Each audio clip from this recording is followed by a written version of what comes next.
Mais je crois savoir qu'on coupe le courant, le délestage, c'est parfois toute la journée, même parfois certains week-ends. Et donc, il parle de déficit ou bien de système quand les partenaires se retirent, comme le Ghana, comme le Nigeria. Faure Gnassingbé a fait un discours. Il a dit que nous sommes indépendants et que l'indépendance, c'est des choix, c'est machin, machin, tout ça. Il n'a pas parlé de l'énergie. Pourquoi nous sommes indépendants depuis 1960 et nous continuons pas prendre du courant chez les Ghanéens et chez les Nigérians? Au Ghana, on sait que la centrale de la Kosombo a subi un incendie. Et donc, il ne peut plus livrer les pays voisins. Mais le Nigeria, on sait que le Togo ne paye pas ses dettes et qu'il y a une dette colossale là-bas. C'est pour ça que je suis très, très, très remonté quand je vois 13 ministres qui vont se promener au Kyrgyzstan alors qu'on a besoin d'argent pour payer l'électricité, payer les fournisseurs, pour qu'on ait du courant, pour que le secteur économique puisse travailler, le secteur informel et tout ça puisse travailler. Mais les ministres vont engloutir l'argent dans les billets d'avion. Maintenant, le directeur, il ne dit pas réellement le problème qui se pose à la société. Parce qu'il essaie d'éluder les problèmes, de dire oui, c'est les problèmes de machin, c'est nos partenaires qui se retirent, il y a ci, il y a ça. Mais tout le monde sait que la société est hyper endettée et que la société est une société les plus mal gérée au Togo. Ça fait plus de 10 ans ou 15 ans que je parle de la société. Je vous avais dit qu'au temps de Djeteli, c'était un des anciens directeurs de la société. La société achetait 100 millions de champagne pour la présidence et du champagne Ruinard. Au point que ceux qui travaillaient à la société, qui faisaient les commandes, sont devenus même des vendeurs de champagne. La société donne de l'argent pour les manifestations du parti UNIR. La société, les agents de la société sont les plus grands truqueurs de compteurs. Il y a beaucoup de gens qui sont à la caisse, à la résidence de la caisse, ils ont des compteurs qui sont truqués. Et ce sont les agents de la société qui truquent les compteurs. Et il y a des gens qui ne payent pas les factures, qui sont à la société. Je ne sais pas si aujourd'hui la société continue d'acheter du champagne. Mais avant, ils achetaient jusqu'à 100 millions de champagne pour la présidence, alors que la présidence elle-même avait déjà son budget pour acheter du champagne. Comment est-ce qu'on peut gérer une société d'État comme ça? Je partage avec vous une lettre que le ministre comment on appelle ça? Le ministre de l'énergie, des mines et des ressources minières, le ministre chargé de l'énergie et des ressources minières, a adressé à l'autorité de régulation du secteur de l'énergie, du secteur de l'électricité. Et dans cette lettre-là, le ministre pointe du doigt les problèmes que rencontre la société. Et si ces problèmes ne sont pas réglés, les jours à venir seront difficiles. Et je vous assure que les jours à venir seront très difficiles pour les Togolais. Ce n'est pas que seulement le délestage. Vous savez que la société reçoit aussi de l'énergie fossile à travers les centrales. Donc le gasoil pour faire tourner les turbines. Mais actuellement, il y a des problèmes au niveau du détroit d'Ormuz. Donc la circulation, la navigabilité sur la mer est compliquée. Il y a des entreprises qui ont commencé par mettre la clé sur le paillasson en Occident. Hier, aux États-Unis, il y a une compagnie aérienne qui a mis fin à ses activités. Une compagnie qui vit depuis 35 ans, qui est très connue aux États-Unis parce que le coût de carburant est tellement élevé que la compagnie ne peut plus supporter. Il y a des pays où actuellement c'est difficile. Et je suis convaincu que chez nous, ils finiront par augmenter le coût du carburant. Le prix du carburant à la pompe. Les jours qui viennent vont être difficiles. Parce que les signaux sont rouges partout, même en Occident. Et donc, nos pays qui sont déjà très fragiles ne peuvent pas continuer à supporter le choc qui est en train d'arriver. Et donc, déjà qu'on n'a pas l'électricité, quand ils vont augmenter soit le coût du carburant, ou ils vont augmenter je ne sais pas quoi, les populations vont être totalement, ça va être catastrophique. Parce que vous n'avez pas l'électricité, vous n'avez pas de l'eau.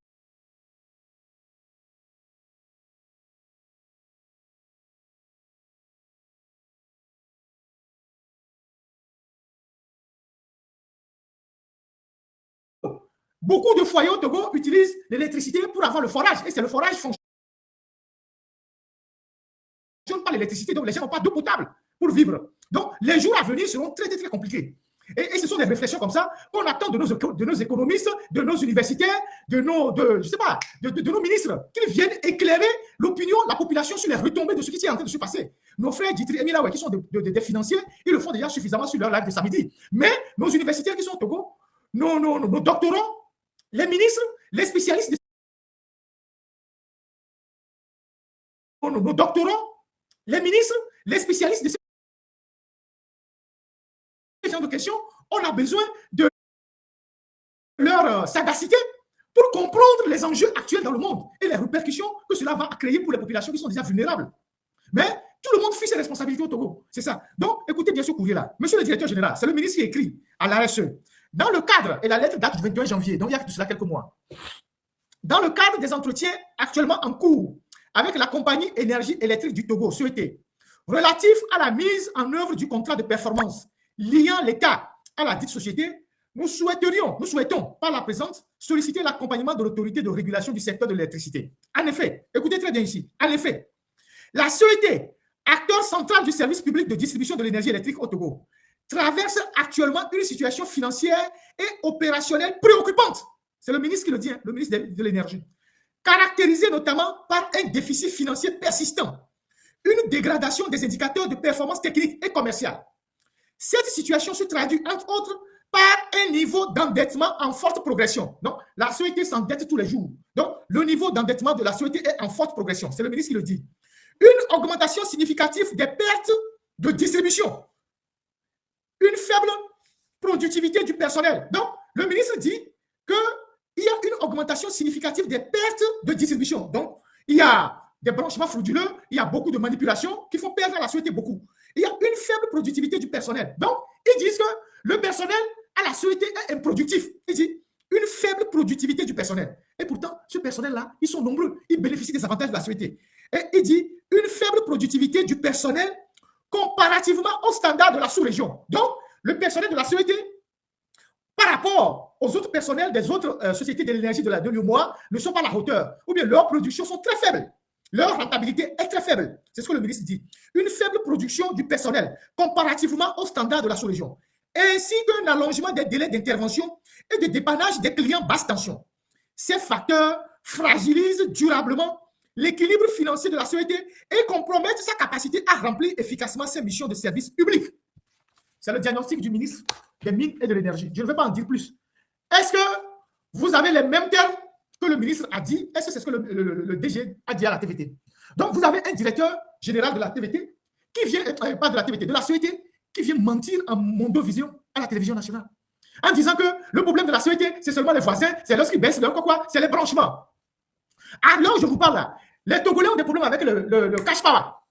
Il y a une mise à jour des cash power dans les agences qui ne marchent pas. Les gens courent dans tous les sens dans les agences. On est obligé de les faire payer encore de l'argent pour faire la mise à jour de leur cash power. Lorsque vous n'avez pas les reçus, vous n'avez pas les dossiers, on vous dit, allez à telle agence. Là, vous allez là-bas, on vous dit, allez dans une autre agence. Les gens sont perdus. Alors, je vous parle à Lomé. Et donc, la question de l'électricité au Togo aujourd'hui est un indicateur de la faillite de la gouvernance de M. Faure Gnassingbé depuis 21 ans.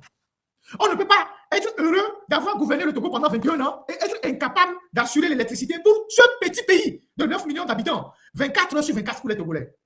Les gens sont à la maison, n'ont pas d'électricité.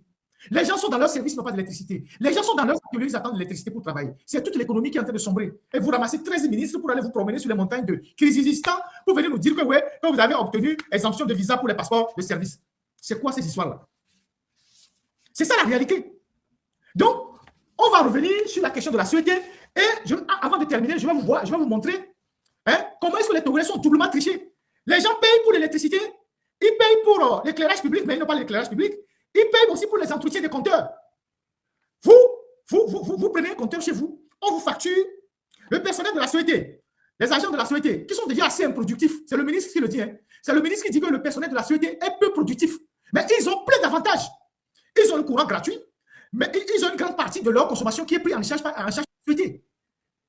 Et c'est parmi eux qu'il y a des agents véreux. Ce n'est pas tous les agents de la société qui sont véreux, mais il y a des agents véreux parmi eux qui vont faire les trucages de compteurs pour les sociétés qui sont dans la zone franche et tout ça, pour les expatriés. Et ces gens-là, on ne les arrête jamais. Mais quelqu'un qui prend une photo dans la rue, on l'arrête. Et donc, les gens de la société, ils ont un tarif préférentiel, ils ont des avantages, mais pour l'entretien de leur branchement, ils ont seulement 500 francs qui payent. Les agents de la société, on peut montrer ça à l'écran, vous allez voir. Ils prennent seulement 500 francs. Voilà. Et les agents de la société, non, ça c'est pour le grand public. Les agents de la société, ils ont déjà des avantages. Voilà. Donc, c'est les tarifs des agents de la société. Pour la tranche 1, de 0 à 120 kWh, ils ont 75 francs qui ne payent pas kWh. Tranche 2, de 128 à 350, ils ont 123 francs. Tranche 3, de 350 kWh, ils ont 145 francs. Ils ont une redevance puissante de 600 francs. Après, autre redevance qu'ils payent, entretien branchement, 500 francs. Je ne sais pas quel entretien ils font sur le branchement, mais les agents de la société, ils ne payent qu'un forfait de 500 francs. Location compteur, ils payent aussi 500 francs. Ça, c'est les avantages qu'on accorde aux agents de la société, alors que le ministre dit qu'ils sont improductifs. Maintenant, on va voir les avantages, on va voir ce que la grande masse paye. Voilà, ça, c'est ce que les Togolais payent. Là où les agents de la société, ils payent entretien du compteur 500 francs, les Togolais payent 2000 francs. Là où les agents de la société payent la redevance puissance 600 francs, les Togolais payent 2500 francs par mois. Et ça, c'est dans l'arrêté. C'est dans l'arrêté qui fixe les tarifs. C'est dans l'arrêté que j'ai ça. L'arrêté est signé même de qui? Je ne sais pas la date de quand. C'est dans cet arrêté-là qu'il y a toutes ces informations-là. Je peux partager ça avec vous. Voilà. C'est du 24 mars 2025, signé de Barcola, de Robert Messa-Eklo, de Abramba, de Kaï Bivedor et du directeur du cabinet du ministre des Mines, M. Abbas Abdoulaye. C'est ça. Donc, là où les gens de la société, payent entretien de compteur 500 francs. Les Togolais payent 2000 francs. Là où ils payent redevance puissance 600 francs, les Togolais payent 2500 francs. Éclairage public, les gens payent, mais les rues ne sont pas éclairées. Je vais revenir plus tard sur la sûreté et puis sur la RSE, parce qu'il y a aussi des magouilles là-bas au niveau de l'autorité de régulation du secteur de l'énergie. Je vais revenir là-dessus. Aujourd'hui, on n'a pas trop de temps parce qu'on a connu un retard de 30 minutes. Il y a d'autres dossiers que je vais renvoyer à la semaine prochaine, au dimanche prochain. Et j'ai reçu un mémo des gens qui ont des problèmes de terre au niveau de Thiédier là-bas. Et je ne sais pas, c'est des gens qui m'avaient déjà envoyé un mémo. Je vais le lire prochainement. Il y a plein d'autres dossiers que je ne peux pas aborder aujourd'hui. Voilà, parce que le temps nous fait défaut. Et donc, on ne va pas rester longtemps dans ce live-là. Et voilà ce que j'ai à partager avec vous aujourd'hui. Et tout en finissant, en rappelant à nos chers compatriotes que c'est vous qui allez vous libérer. Vous êtes les seuls à être maîtres de votre destin. Vous ne pouvez que vous libérer par vous-même.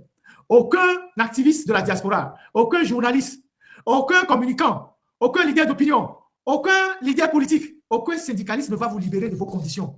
Vous êtes les seuls à pouvoir vous libérer. Et pour vous libérer, vous devez faire tomber le mur de la peur. Vous devez comprendre que quand on vous triche, vous devez revendiquer vos droits. Ça commence par là. Vous, les étudiants, vous devez vous battre pour vos droits, pour vos bourses, pour avoir des meilleures conditions, les bus, les amphis. Vous devez vous battre pour ça. Vous devez lire et savoir qu'est-ce que le Togo fait comme recette. Le port autonome de Lomé, les mines, les phosphates, où passe tout cet argent? Pourquoi il n'y a pas une redistribution équitable de cette manne financière pour que ça puisse profiter à tous les Togolais? Je vous ai parlé du fonds souverain que les Ivoiriens ont créé pour les générations futures. Donc, vous devez vous battre. Et comme j'ai eu à le dire tout à l'heure, Saint Augustin a dit, Dieu qui nous a créés sans nous ne peut nous sauver sans nous. Personne ne viendra vous sauver. Personne ne viendra vous sauver. C'est pour ça que nous sensibilisons. Nous apportons des informations pour aiguiser, pour vous réveiller, pour vous sortir de la peur, pour que vous preniez vos responsabilités, pour que vous ayez des instruments pour demander des comptes aux gouvernants, quel que soit le niveau où les gouvernants sont. C'est pour ça que nous faisons ce travail-là. On peut aussi se taire, aller nous promener, aller prendre des vacances. On peut s'en foutre du Togo. Mais on le fait parce que c'est notre pays. Et donc, chacun doit faire une partie de ce boulot-là. Nous, on vous apporte des informations, on fait des analyses. Vous avez des éléments pour demander des comptes aux gouvernants. C'est un travail à la chaîne. Donc, n'attendez pas que, oui, les gens... Non, nous, on fait ce qu'on peut faire avec nos petits moyens. Déjà, on fait beaucoup pour le Togo.